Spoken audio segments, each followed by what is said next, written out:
বান্দা স্মরণ করো সেই সময়ের কথা যে সময় তুমি কোনো বিষয়বস্তু হিসেবে পরিগণিত ছিল না।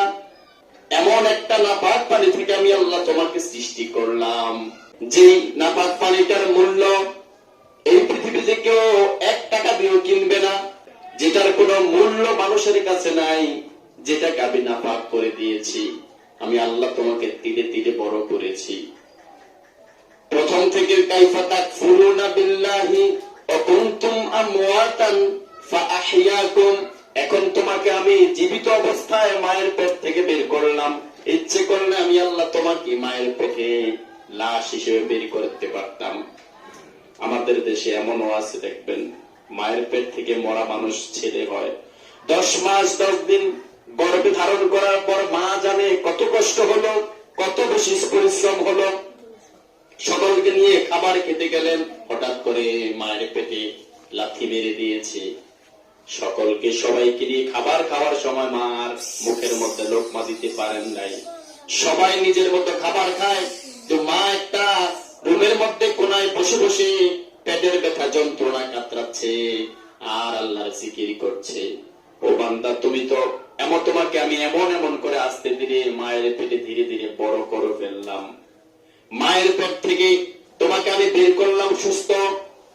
ইচ্ছে করলে তোমাকে আমি বধির বানাতে পারতাম, সূরা ইয়াসিনে সেই কথাগুলো আল্লাহ তুলে ধরেছেন। ইচ্ছে করলে আমি তোমাকে বোবা বানাইতে পারতাম, ইচ্ছে করলে তোমাকে আমি বিকলাঙ্গ করে বের করতে পারতাম। তোমার কোনো কিছু করার কোনো সুযোগ ছিল না।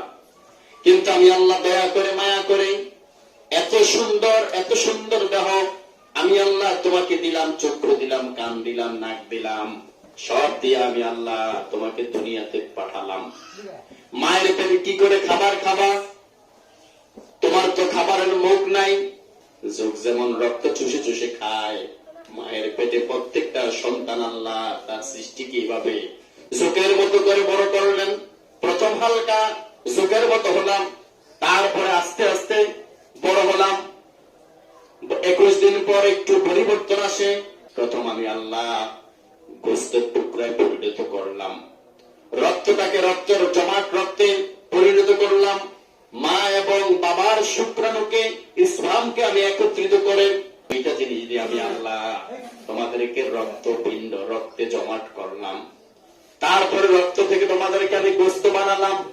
গোস্ত হওয়ার পরে এবার কিছুদিন পরে আমি হাড় দিলাম। এবার মোটামুটি একটা মূর্তি সাইজের মতো ছোট্ট, একেবারে ছোট্ট পুতুলের মতো তোমাকে আমি তৈরি করলাম। এরপরে আমি উপরে দিয়ে মাংস দিয়ে ঢেকে দিলাম।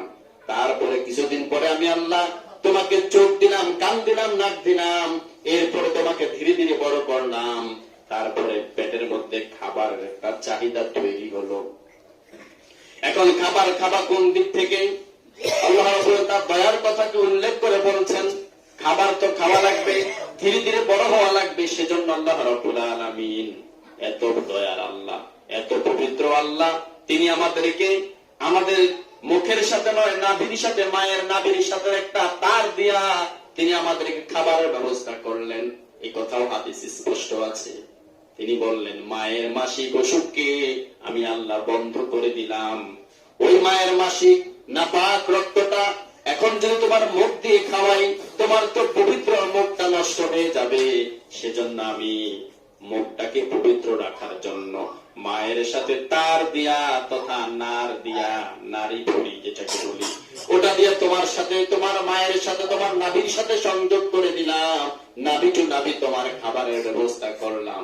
ও বান্দা, মুখটা পবিত্র রাখলাম। মুফাসসিরিন কেরাম বলছেন, কেন আল্লাহ মুখ দিয়ে খাওয়াতে পারতেন?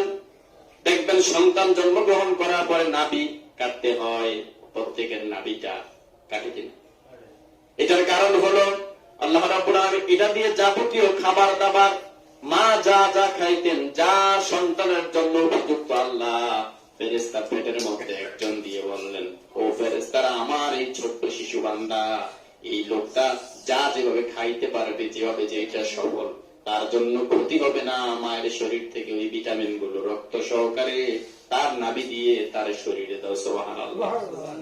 ওখানে তোমার আপন বাবা যায় না, আপন দাদা যায় না, মা যায় না, কারো হাত নাই। পেটের মধ্যে আল্লাহ এত সুন্দর করে কভারের পর কভার, কয়েকটা কভারের ভিতরে একেবারে সুন্দর সুরক্ষিত জায়গায় আমাদেরকে বড় করলেন কে? সে আল্লাহ বলছেন, ও বান্দা, যখন তোমরা দুনিয়া আসবা পবিত্র মুখটা দিয়া আমি আল্লাহর জিকির করবা, সুবহানাল্লাহ।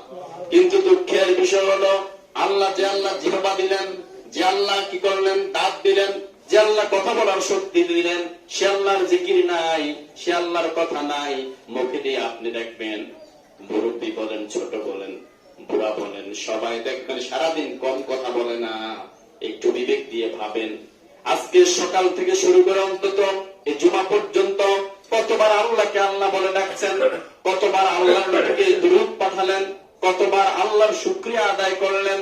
আপনার হায়াত যদি সকালে শেষ হয়ে যেত, আপনি তো কবরে ঢুকতেন, অথবা রাতে যদি মারা যাইতেন, মারা যাওয়ার পরে আপনাকে আর ঘরে রাখতো না, নিঃসন্দেহে জোহরের পরে জানাজা সর্বোচ্চ, অথবা আজকে আসরের পর বা 2 দিন রাখার কোনো সুযোগ নাই, যত তাড়াতাড়ি আপনাকে পারতো কবরে ঢোকাতো। এখন আপনি বলেন, আল্লাহ যে আপনার হায়াতটা এই পর্যন্ত লম্বা করে দিলেন, একবারও কি ভাবছেন আর বলছেন, আহারে আল্লাহ যদি কবর ঢোকাতেন, আমার তো আজ কাজ বন্ধ থাকতো, আমার তো সবকিছু বন্ধ থাকতো, কথা বলা বন্ধ, আপনজন আমাকে ছেড়ে যেত, আমার লাশ কবরে দেওয়ার জন্য পেরেশান হতো। তাহলে যে আল্লাহ আমার হায়াতটা এই পর্যন্ত লম্বা করে দিলেন, বলেন সকাল থেকে এই পর্যন্ত, অন্তত এইটার কারণে তো অনেকবার শুকরিয়া আদায় করার দরকার ছিল কিনা? কিন্তু আমরা কি পেরেছি? সবাই পারি না। এজন্য মন থেকে আল্লাহকে আল্লাহ বলে ডাকবেন, বলেন আল্লাহ।